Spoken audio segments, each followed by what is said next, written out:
The basic question is whether the opposition between the Sunni and the Shia group is touching the basic teachings of Islam or not. The answer is not. Ahl al-Sunnah, the group of Sunnah and the group of Shia, has their own branches, but they don't touch the basic teaching, the Quran.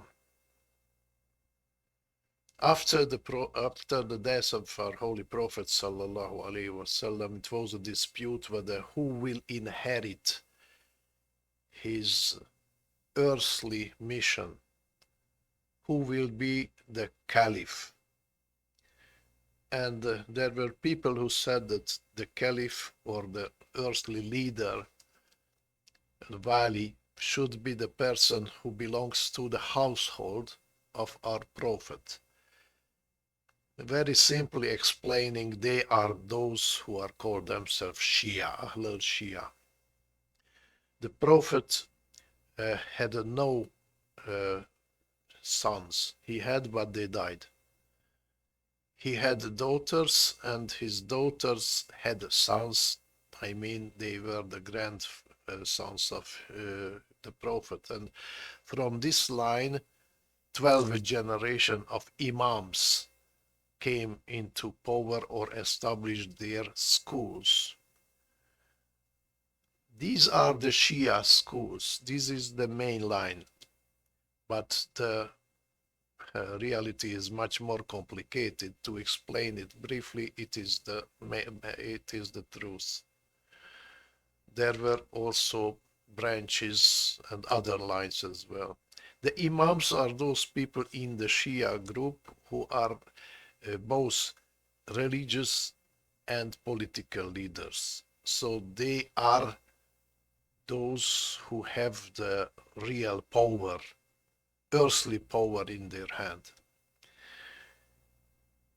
Most of the Shias belong to this group who follows the 12 Imam, but there are other Shias as well. This is so complicated as the establishment or institute of Pope in the Catholicism. In the history, even they had different popes. In one time, 3 popes, or in 2 places, Pope in Avignon and Pope in Rome. So it is very complicated, but the same.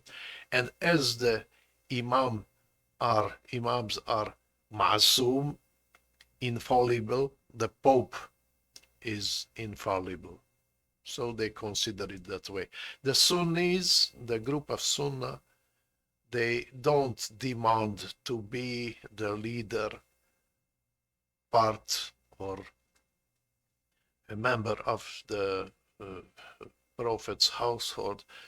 They demand only one thing, that the Sunnah, the sayings and prescriptions of our Holy Prophet sallallahu alaihi wasallam would be the base of the authority. And according to this principle, they select from themselves or elect from themselves a leader. And both the Sunnis and the Shias, they have different schools of thinking and schools of jurisprudence. Very important, because the Quran is thinking about doctrines and jurisprudence as Sharia. But not the Shias, not the Sunnis, not even one school denies the Quran, and they have no differences about the Quran. Word by word, they have the same Quran. The only thing what is different is the approach regarding the tafsir, the explanations, interpretations, or the legal implementations.